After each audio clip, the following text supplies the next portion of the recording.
right, thank you for staying with Daybreak, and State of the Nation continues. Can send in your feedback at Trevor Mbija at Citizen TV Kenya. Use the hashtag Daybreak. Honorable John Mbadi is with us, nominated Member of Parliament, ODM Chair, and also Honorable Owen Baya, a Member of Parliament for Kilifi North, and Deputy Majority Leader Diana Gishengo is also here, National Coordinator TISA. There was a debate in Parliament yesterday, and I think Dindi Nyoro, Kiharu Member of Parliament, had this to say. Listen. The report before us, Madam Speaker, we are making a budget of Kenya shillings 3.679 trillion Kenya shillings. Madam Speaker, out of which, on the revenue side, we are expecting to raise 2.57 trillion Kenya shillings in terms of ordinary revenue. We are expecting to have appropriations in aid, which is A&A, of around 347 billion.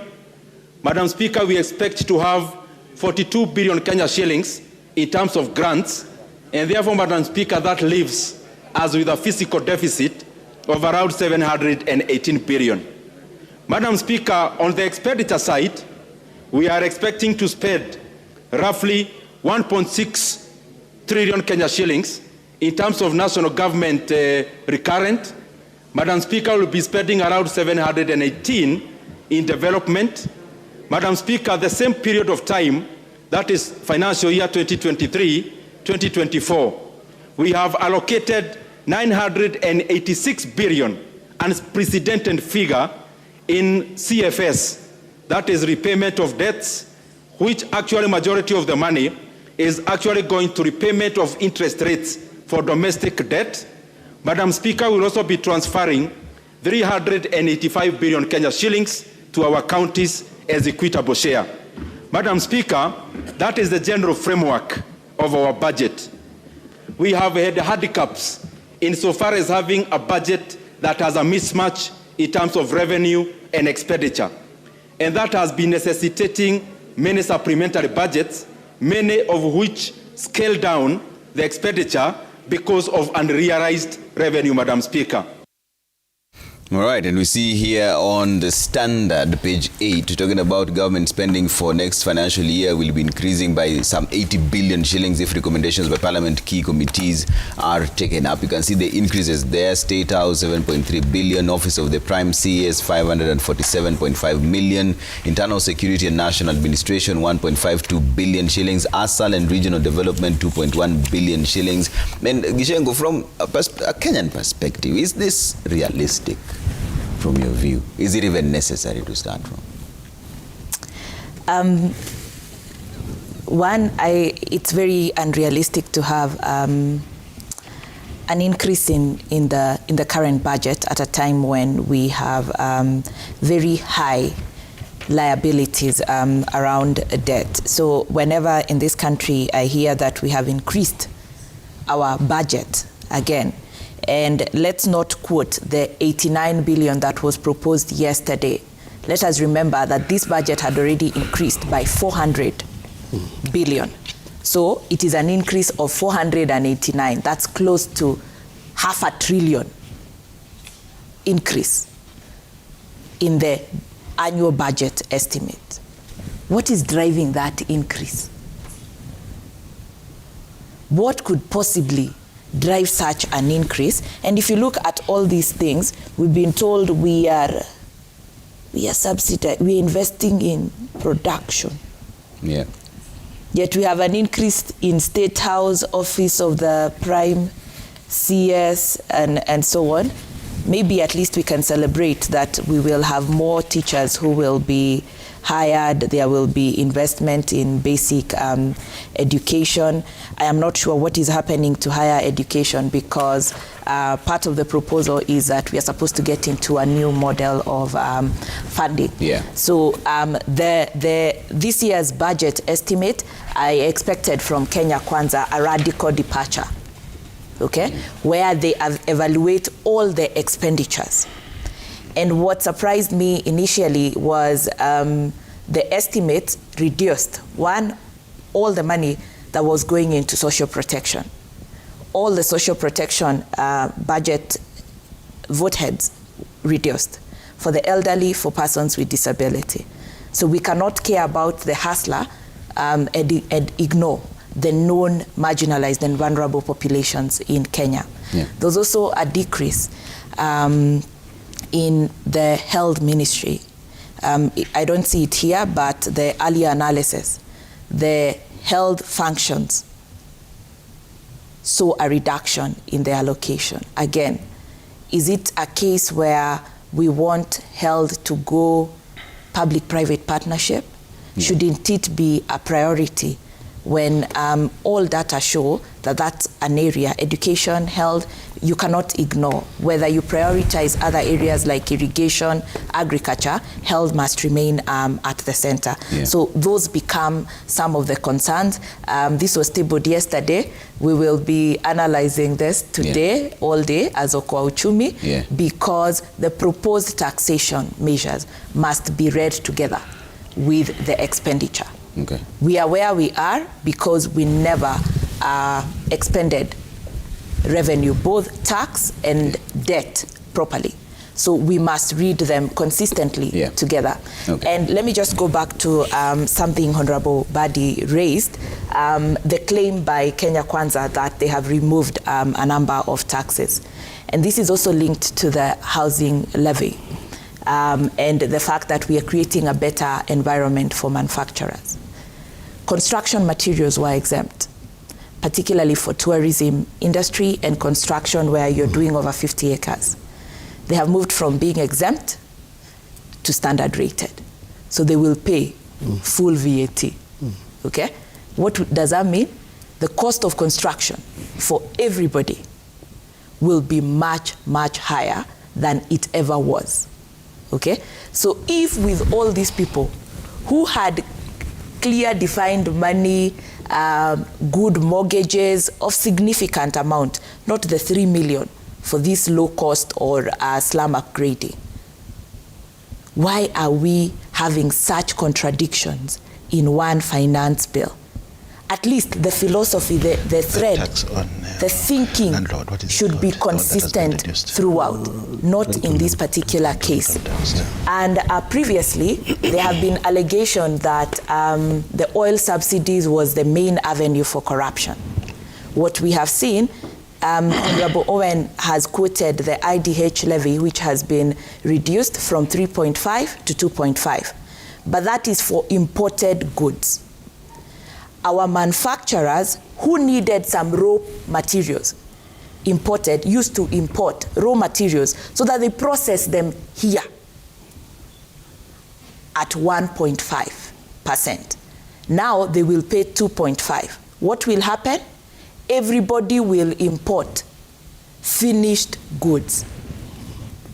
Is that production? That is not correct. It is not. Okay, so we are also affecting our local manufacturing and production industry while claiming we have lowered the IDH levy. Okay. What we have done is allowed people to import finished products while affecting our manufacturers. All right, bye. Yes, thank you. I just want to say a few things. I like the way you told us the increases. There's been an increase in State House to 7.3, but on the same page, there has been a reductions in the office of the president, 6.68 billion. What does that tell you? The president operates from State House. Why did we have a lot of money in the office of the president? You can see that there is a reduction on the other side. You also notice that a lot, for example, the money on tax, the State Department of Economic Planning, it has gone down by 1 billion. Okay, State Department for performance, MSMEs. You see, there has been reductions, and that you need to also to point out that while these have been increased, but then there has been a reductions. But again, why don't you point out the reduction on the State Department for MSMEs development? That also is on the same page you're reading. Yes, that is the hustler economy, right? Yes, I'll come to that. I'll come to that, Trevor. But I also want you to take interest on what has been increased in education. Diana said she doesn't know what is happening in higher education, but look at State Department for Higher Education and Research, 10.83 billion. State Department for Basic Education, we are looking at JSS, and we're looking at all that. We have increased. But I'm also very happy as a person from the coast, and I want the people of the coast to hear this, that there has been, I want to call it, dramatic increase in shipping and maritime affairs. You know, we want to be shipbuilders as a country. We want to develop that area. The more you develop the shipping and maritime component of this country, you are also looking at the ports. You are looking at how to export more. You are looking at how to get more revenue from exports. That is, but again, key for the region of the coast is what has gone into the blue economy and fisheries, an area that we want to spur growth in. We say there's a lot of huge potential for this country in the blue economy, but it has not been funded previously to ensure that we achieve what is the great potential. So we have money now allocated in there so that the fisherman at the lake where my brother comes from is able to get fishing gear, is able to develop fishing, is able to have cold storage, is able to add value on fish. Instead of importing fish from China, we should be able to produce enough fish, process the fish here, do value and export. And you can see that this government is not just talking, but it is walking the talk and saying, yes, we want to develop this area of blue economy, and that's why we are increasing money in there to ensure that we have development in that area. So while people will say, yes, we are being taxed, and where is the money going? That is the other question. Where is the money going when we say that we are being taxed? It is going into basic education. Today, 2-3 months ago when we started JSS, everybody was up in arms. This government has failed because of JSS. Today we are saying, and everybody is saying, there's no money in higher education, in education. There's no money. And that's why I read in the papers that principals are saying that they want to close schools because there's no money. We are saying we are taxing Kenyans so that we can provide for the schools so that they don't close. We are providing for GSS so that it does not close. We have had a lot of hue and cry about university education and all that. Today we are saying basic education is getting one of the highest, 10.83 billion. Higher education and research. That is where you are putting your taxes, so that your children can are able to go to university and get good quality education. We are saying your children will now be able to go to school and have a teacher. Actually, it is on record that around, is it 35,000 teachers we are employing? Yeah. Yes. We are saying today, when I go to my constituency in Kilifi North, half of the teachers that are in that constituency, half of them have actually been employed by parents, because TSC has not posted teachers and BOMs are charging money for teachers. Today we are saying we want to get money from those that are able to pay taxes, so that we can pay for basic education, so that no BOM employs teachers and taxes and actually gets money from revenue from parents to pay teachers. We are saying we are going now to pay for those teachers so that there are enough teachers in primary, secondary, and university. There are enough lecturers. Today there are universities that are almost closing. This is just they are closing. Universities are closing. Why? Because they don't have resources. We are saying we want to rescue those universities. So when I hear you also people making noise about, you're taxing us on this, on that, and that, we are looking for money to pay their salaries. Those that are able, at the areas that we are able to tax, those that earn more should be able to take the burden for this country, for the poor. And that is what is sacrificed. And that was what was the theme of the prayer breakfast. Again, are Kenyans overtaxed? I don't think so. If comparatively in the world, or even in Africa, I do not think Kenyans are overtaxed, and that is a fact. But I also want to say this. I had my sister talk about housing and construction industry.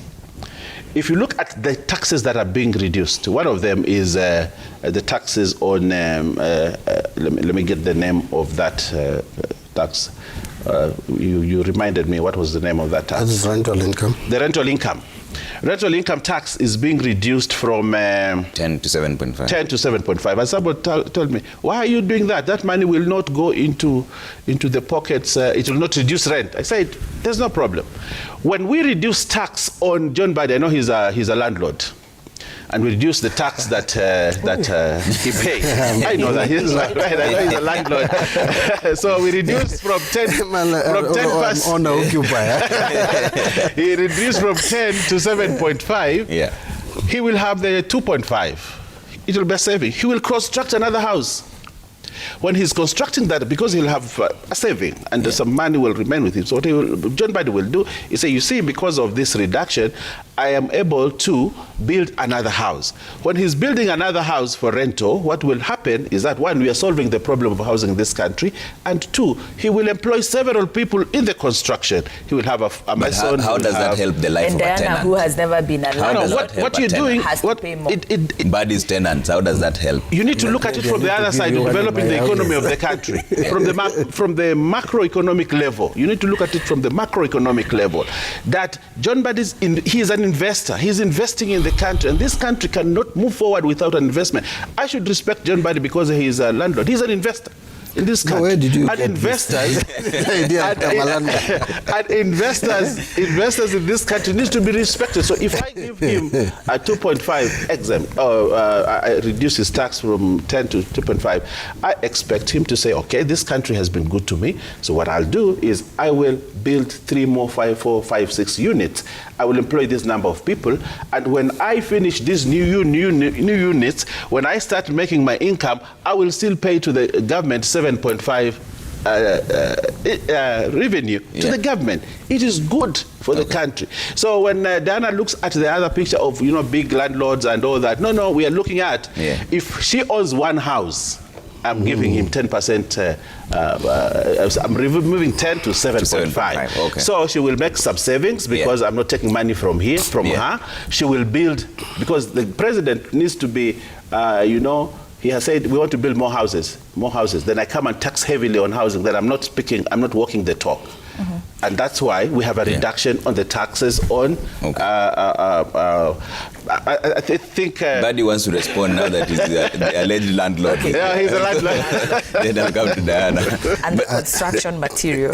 Yeah, because even if you reduce that, but the construction material is still high. So how does that help? The end product becomes more important because that is where the income will come from. Is this a fair trade-off on the Mbadi? It is. I don't know where Mbadi has got this idea that I'm a landlord. I don't know what is the correct definition of a landlord. Probably I am, I don't know. But, my problem with Kenya Kwanza is what is their agenda. They are confusing everybody. Sometimes they want to take us to a socialist state. Sometimes when they decide, they become capitalists. Looking at the defense on housing levy, it is hinged on socialism, where they're saying those who have should be mindful of others. We should contribute, even if we are not benefiting from those low-cost housing. Just contribute. Trevor, I'm sure you will not get the low-cost housing, but you will contribute. In fact, yesterday I said, another show, that we are being forced with philanthropy, that it is becoming a moral question. You see that in one direction, and then they all of a sudden come to tell you that we are capitalists because we want Mbadi is a good investor. We want to motivate you. Now, what we are going to do is to make sure that you pay less tax on your rental income, which is basically elitists. Those who have rental income are people who are above average in terms of income. They are not the people you should target in an economy that is struggling to make life easy for. There are people who are suffering, who cannot even afford 2 meals a day. Some people even sleep hungry in a day. So those are the people you should target if you are a true socialist nation. Again, these are the same people who are removing tax on helicopters. Elitists, completely. And it is true what Diana is telling Kenyans on this show, that construction materials for tourism sector, which is still struggling from the effects of COVID, has been now that benefit that they've been enjoying is taken away. It is the same with specialized hostels, which we are still short of specialized hostels. We should motivate them. So then you see what Kenya Kwanza is saying, we want to provide housing. We want you to build more houses. At the same time, imported cement is being subjected now to excise duty at 10%, supposedly to protect local manufacture. But then what is used in the manufacture of cement, the clinker, is again also subjected to tax. And we don't have a lot of it locally. So what are you saying? In short, the policy of Kenya Kwanza is so disjointed, Trevor, that no one understands it. In fact, even when I watched your program yesterday night, and you could even see the government officers talking at cross purposes, they even don't understand. Someone comes and explains something, another person comes and explains something totally different. Take this housing levy, get the kind of explanations we are getting. Depending on who you speak to, the agenda is saving, you will save and get after 7 years. Another person comes and tells you it is job creation. Another one, we want to provide housing to the low cost. Another, so it is all kinds of explanations. But there's something that I think we had started on and we are missing it. On this budget, yes, we are increasing the budget. And that is where I started from. And I asked, why is it that President Ruto is not living to what he promised Kenyans? He said he wanted to cut the budget. And now what we are seeing is an increase in budget. But as if that is not enough, there is overestimate of our revenue. Clearly overstated. There is no way we are going to collect 653 billion or more only on ordinary revenue. It will not work. And Trevor, you know what government does, what Treasury always, what they always do, they camouflage the real fiscal deficit because they know IMF, World Bank will be on their neck. So what they do is they reduce fiscal deficit to the lowest by over-projecting revenue collection. Yeah. The moment we start the year, you will realize in the course of the year that you cannot collect that revenue. What do? You will have to either, if you have to implement all your programs, then the deficit must go up. So the fiscal deficit that we are being told is at around 663 billion. Will definitely be more. Yeah. And it will not be the 4.1% of GDP as they are stating. So what will be the effect? The effect will be you and I. But finally, on the same budget, yeah. And I said it when we started, at the beginning, you see, and I am happy, Kenya Kwanza, you are now reaping from where you actually, so we were with you in when you started, yes. yeah. But we have always been told, especially during campaigns, that the problem of debt was caused by handshake. Yeah. Look at what is now going to cause us headache. It is the 270 euro bond which was taken in 2014. During handshake, you will find the government shifted from completely the commercial loans and went to multilateral and cheaper loans. So I am happy this headache is coming to William Ruto and his team, which caused it. And they cannot run away from it. And Diana said they were in government up to the end. But even if we are to assume that he actually was properly in government up to 2018 January, that's what they say. Yes, very much. But they caused this problem. Yeah. Let them pay the Eurobond. The only unfortunate thing is when we are saying they caused it, let them pay it. I have also to pay. Yes. I wish there was a way through which those who cause the problems are the one who actually pay, together with the people who they misled to vote for them. How I wish that it was only the shareholders, as we were advised, the shareholders of Rigathi Gachagua are the only ones who are going to feel the pinch of misgovernance that came during Jubilee 1 and is coming during Kenya Kwanza.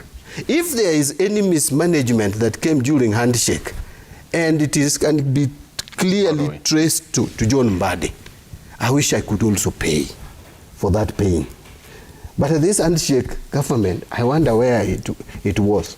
Because in the entire cabinet, up to the end, was Uhuru, Ruto cabinet. The ones that they constituted, the two of them. The whole government, they were running, the two of them. I don't know where. But the truth is, we are going to all suffer because of and the decisions are being taken right now, Trevor, which will hurt Kenyans more. Allow me just to say one thing, if time allows. Yeah. They have brought another bill. You know, people are just talking about the finance bill and the budget, but these guys are very cheeky. Kenya Kwanza, I've never seen a cheeky group like Kenya Kwanza. They have sneaked another bill to the National Assembly called Public Finance Management Bill. And Diana, this is something you need to take interest on. They are taking away power of Parliament to set debt ceilings. Cleverly, at this time when we are very busy talking about housing levy, they are taking power, which is very undemocratic, not only unconstitutional, but very undemocratic. If you look at this bill, I want to just read this paragraph. Section 50 of the Principal Act is amended, that is the PFM Act.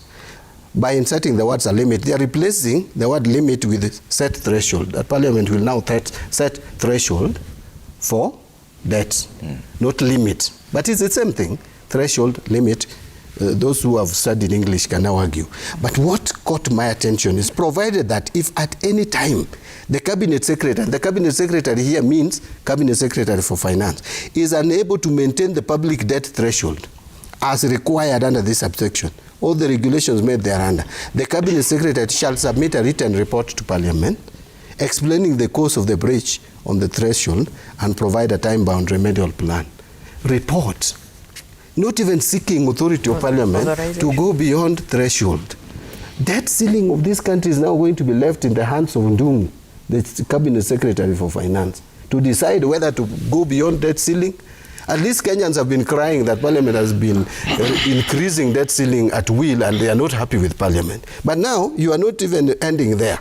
You are now taking it from Parliament and giving it to Ndungu. The only thing it does is to report to us and give us reasons, many flowery reasons. One of them will be COVID struck. Another one will be, no, we had to pay teachers. Another one will be, we had to pay KDF when they're going to Somali. And that is why we have gone beyond the debt ceiling. And that is it. Parliament has no authority to approve that proposal. What kind of ridiculous proposals are these? I know you have just a few minutes to step out because you had some engagement, but can Kenyans... Can go up to 8. Up to 8, good. Can Kenyans depend on parliamentarians to defend them? Because the sovereign power belongs to the people, Article 1 of the Constitution. All these things will still come back to parliamentarians. Can they depend on Parliament? How I wish we could, the Kenyans could. Well, I know we have been in minority for some time during when we were caught in the first term of Jubilee government.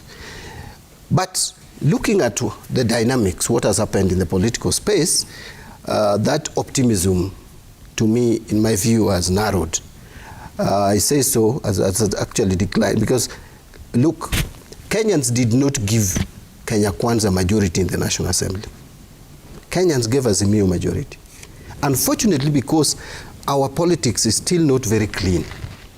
Immediately, the presidential results were announced, even before Supreme Court determined the final whatever, gave the final verdict.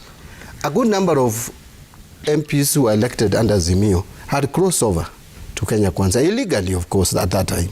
The UDM, the Uchieng's one-man MDG. See, they're crying about only one man. No, I've said, you know, you choose what to listen to. I've said UDM. They all moved. There were about 8 members. Uchieng's one-man MDG moved. And then before you know it, a good number of MPs started moving, even from parties which are still under Zimio. Jubilee now, majority of the MPs are supporting Kenya Kwanza in every aspect. Even as if that is not enough, now they are coming to a well-established political party like ODM. And they're confusing a good number of members. But I think they started about 9. 1 ran away, now 8. No, they're 10. One of them is senator. And then now they are about 6 or 7. They are confusing those members. They took the independents, most of them. So now where we are, Kenya Kwanza is enjoying a majority that was not given to them. And listening to the president's speech and listening to his deputy when he spoke in Ukambani and threatened that if you don't support this bill, then even roads, etc. in your constituency will not be constructed. Yeah. So those of us who have been around for a while would not mind. I mean, would know that that is just hot air. There will be no roads anyway. But you see, whether you support or not, you see, a number of MPs would easily fall to that. Okay. John Biden is taking too much time on this. Let him finish. I'll come to you. Exit. Yeah. You want to come? You want me to donate to you? I have a minute. No, just finish. Yeah, so that I can say a few things. What I was saying is that now the numbers are not so favorable. Okay. But even with the fewer members of parliament, we can still put up a fight. Okay. Yes, how I wish we had many Wamuchombas. Okay. Yes. Gishengo? Thank you very much. And I think the proposed amendment to the Public Finance Management Act just points to where this government is taking us. Less accountability. Honorable Badi wonders why we should pay for this Eurobond that was acquired in a very irregular way, okay? And this particular amendment seems to excuse future acts, irregular acts, which are, how do you explain a breach? How do you explain a breach to public finance management? It is the reason we are where we are. But on this one, and in addition to what you have seen Kenyans, the reactions to the Finance Bill 2023, we know our political class keeps taking advantage of us. We are paying a Eurobond where CBK, the Auditor General, told us they are not sure whether that money hit our consolidated fund. Yes. Yet the public, our public finance, the Management Act and the Constitution is very clear. All our revenue you are a better leader. must leader. Go to the consolidated fund. Yeah. Now, we will have no money to spend on essential services because we must pay for odious debt, illegal debt. Okay? Parliament, at least now, Honorable Badi told me they have six audit committees. Yeah, we have five. No, Six. there are six. There are Six. Okay. Which is very, which is a shift. Parliament, if they remain true, there's a shift. That now they are more keen on their oversight role and have moved from the traditional 2 audit committees to 6. Okay, that's very commendable. But before that, they have been part of failing us. They have allowed the executive to place us where we are. Okay. I had hoped that the president, before signing off his budget, would audit the debt. But clearly that is not going to happen. Okay. The minute he signs this particular budget, he owns all the previous debt, both regular and odious. Okay? We gifted ourselves this constitution. By next week, you can be sure we have our own evidence. Debt register is not very readily available, but there are many well-meaning civil servants who voice the irregularities. Okay? There are significant reports.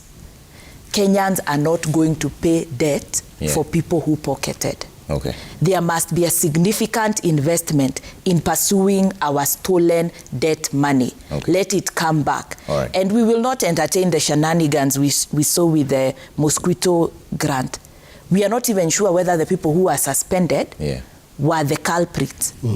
They have gone on record in Parliament to say that they are not culpable. The people who are culpable are still in office.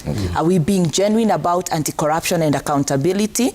No, there is nothing to show that so far. So invest in accountability, reduce the leakages, reduce the illegal things. Do not continue overtaxing Kenyans. We overtaxed, you asked. We overtaxed. Honorable Baya. Thank you very much. And we're running out of time, so this will be closing remarks as well. I have to rebut on a few things. One, John Badi is a good guy, but he needs not to. Are you telling him he should have been the majority leader? Yes, he should have been the majority leader, the minority leader. He would have done a good job. The reason why they're losing members The reason why they're losing members, they have no leadership.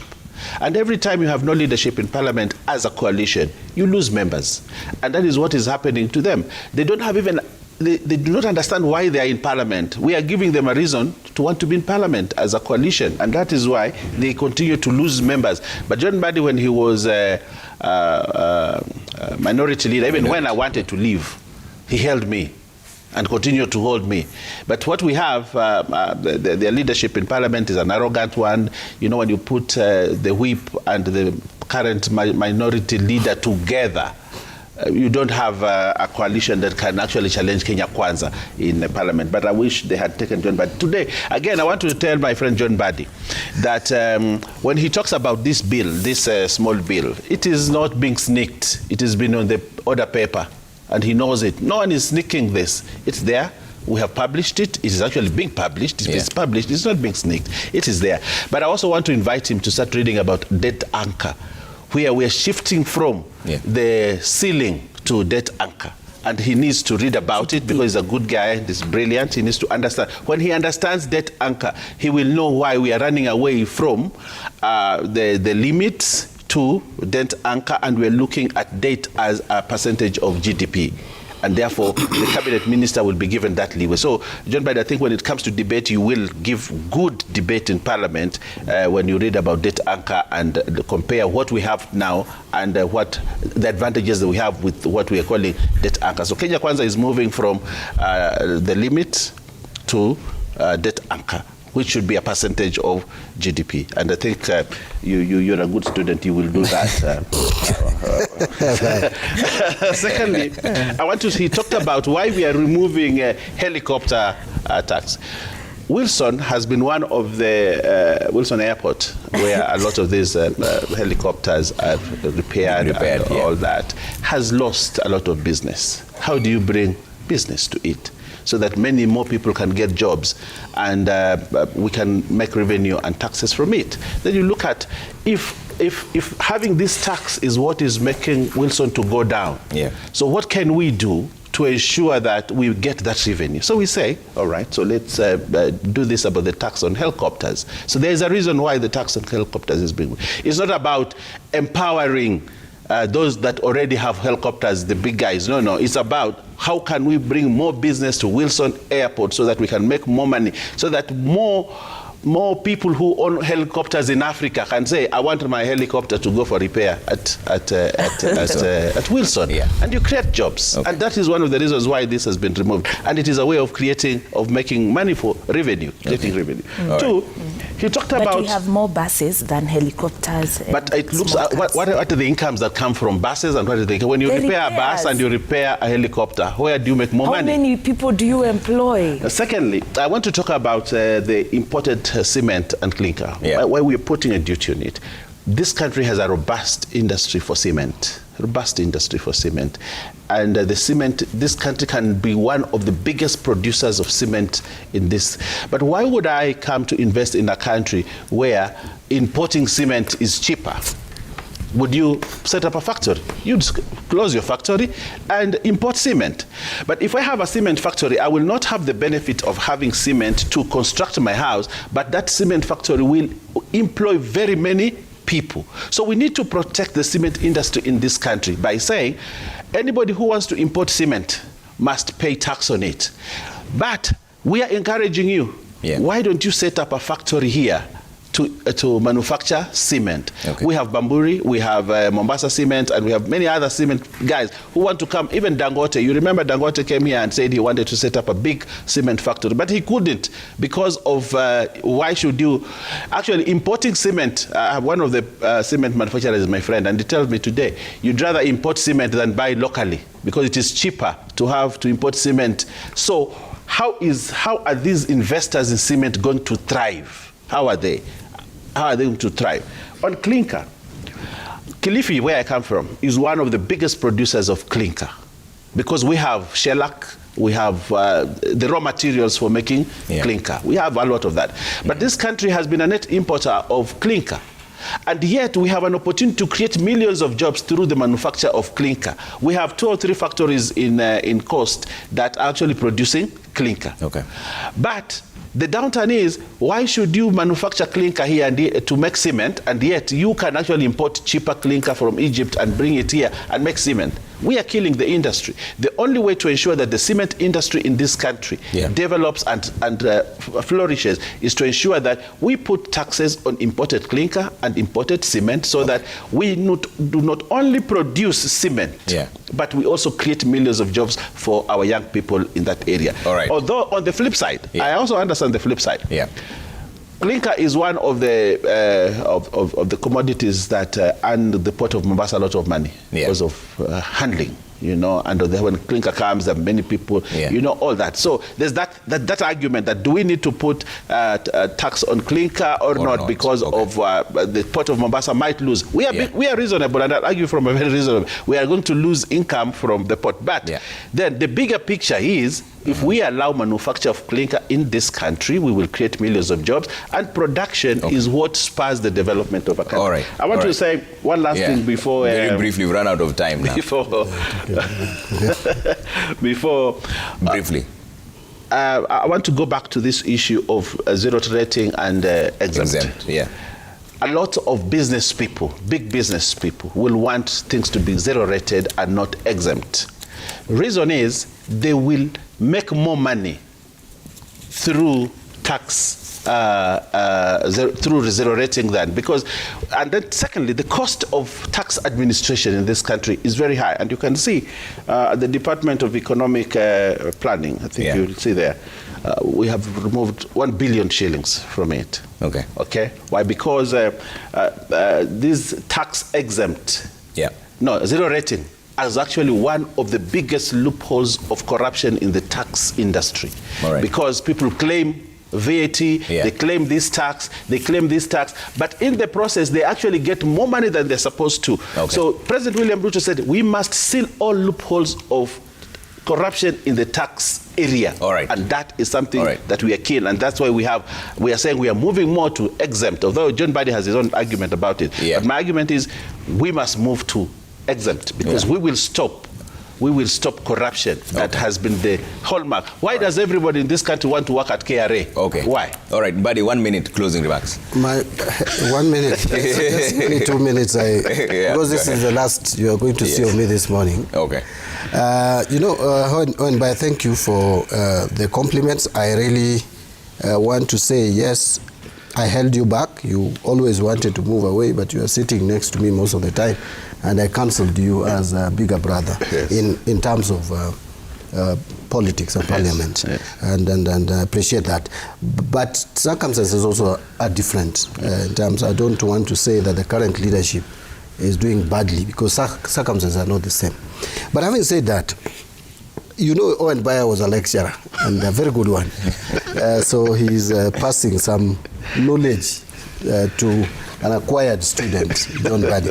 But I just want to inform you that this morning's student is way ahead in terms of reading. And so I know that we are changing from the absolute numbers, debt ceiling, to anchoring it on GDP. And actually the proposal is 55%. But that is where the catch is. Can I tell you, Trevor?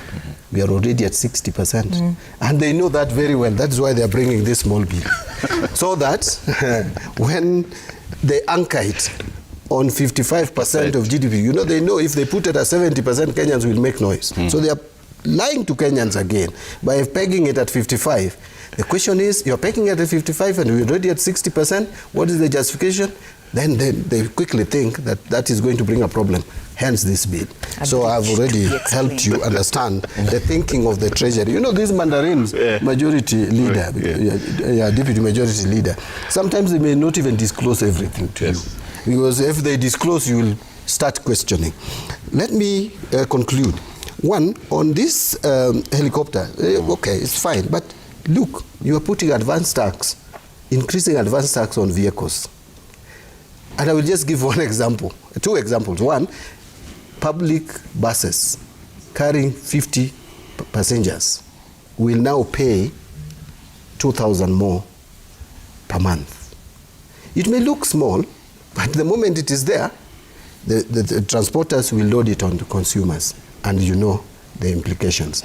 A 20-truck lorry, which is used to transport sand, etc., is now supposed to pay 60,000 advance tax per year, up from 20,000, because it's now pegged on 3,000 per ton per year, minimum. Yet, previously, it was 1,000 per ton. What are you doing? Increasing the cost of construction. That's why I'm saying Kenya Kwanza policy is so disjointed. You are telling us you want us to construct cheaper houses, and you are increasing the cost of petroleum products. Therefore, transportation of materials to the site for construction will be higher. You are increasing advance tax on trucks which are used to transport sand and ballast, etc. And again, this cement, I have no problem. You can protect local industry. But can't we be coordinated? If our main agenda and focus now is to lower the cost of construction, to construct many houses, why don't we retain the status quo on the part of materials, at least materials for construction for the time being, and see? Because the moment you stop or you reduce importation of cement and even the materials used to manufacture cement locally, and you are increasing consumption of the same commodity, what are you doing? In a sense, you are going to increase the cost of cement, construction in the country automatically.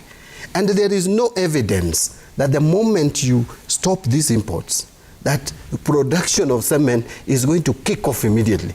Don't you know, is it also not public knowledge that if there is high demand for cement, there is nothing stopping Kenyans from producing more cement, even as at now? If the demand is so high, so importation can be reduced, but let us harmonize the policy. The problem I have with Kenya Kwanza is harmonization of the policy. Okay. And thank you, Trevor. I think it has been a lively show. Yes, thank you very much for making time. I have to run to another meeting which was starting at 8. Okay. Yes. All right, thank you very much for making time. Honorable John Mbari, nominated Member of Parliament and ODM Chair. Honorable Owen Baya, Member of Parliament for Kilifi North and Deputy Majority Leader. And Diana Gishengo, National Coordinator, TISA, for that engagement this morning. I will release my guests because I know you're running for another meeting. But let me read some feedback that came through at Trevor Mbiji at Citizen TV Kenya. Use the hashtag DAYBREAK. Let's bring that up on the screen and see what you're saying online as we release our guests this morning. Chalo Wood Rosie says, prayers without good deed is a waste of time. You cannot force people to contribute money for houses against their will and at the time calling for prayers. What for? The opposition leaders did well by boycotting such an hypocritical prayers. Okay. Honorable Tyson says, this government pretending to exempt from taxes materials that manufacture while denying the same people claim to VAT is just increasing the cost of the end products. Where do you think they will recover their cost of production? Okay. Okelo Mwalimu says, it seems like every Kenya Kwanza allied politician has his or her own version of finance bill. Yesterday, we had another unique version claiming that housing program will be managed by governors. It seems Kenya Kwanza manifesto was a well-orchestrated con game. They say what they don't mean. Okay, Gatordeck says, national prayer breakfast is just a waste of taxpayers' money and mockery of poor Kenyans. It's congregation of high and mighty to spew hate.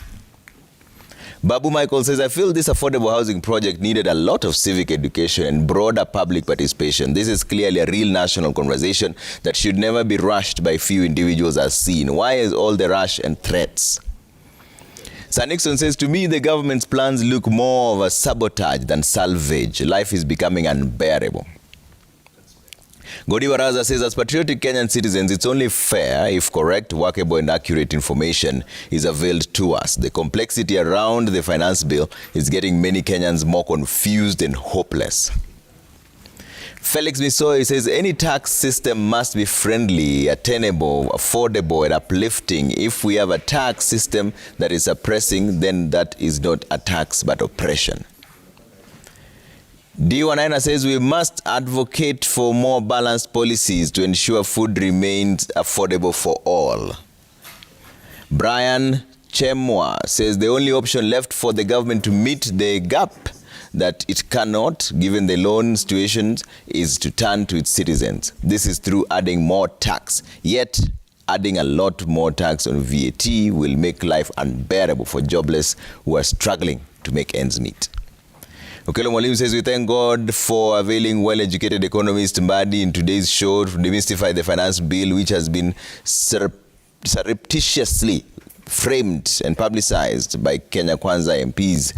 We are now able to differentiate between zero-rated and exempted commodities. Wasituibia haki. Omori says, why don't we just focus on practical matters? From what I understand, starting humbly is something that God approves of. Let the government handle tasks within its means and capabilities. Being overambitious, it leads to economic stress and anxiety. Ernest says economic reforms is crucial in troubled times. Prayers alone won't restore stability.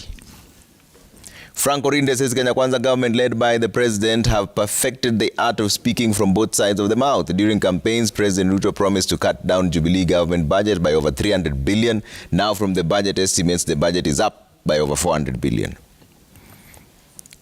Kasaka says it baffles me that just like they were unaware and unable to explain the bottom-up campaign economic slogan, the Kenya Kwanza fraternity are totally unable to explain nor comprehend their proposals on the Finance Bill 2023. Remy Butia says Kenya's pathway to transformation requires addressing the cross-cutting issues that challenges the overall competitiveness of the economy while also tackling sector-specific constraints that exist. All right, thank you for all the feedback. Now it's time for cooking tips, all right? Bye for now.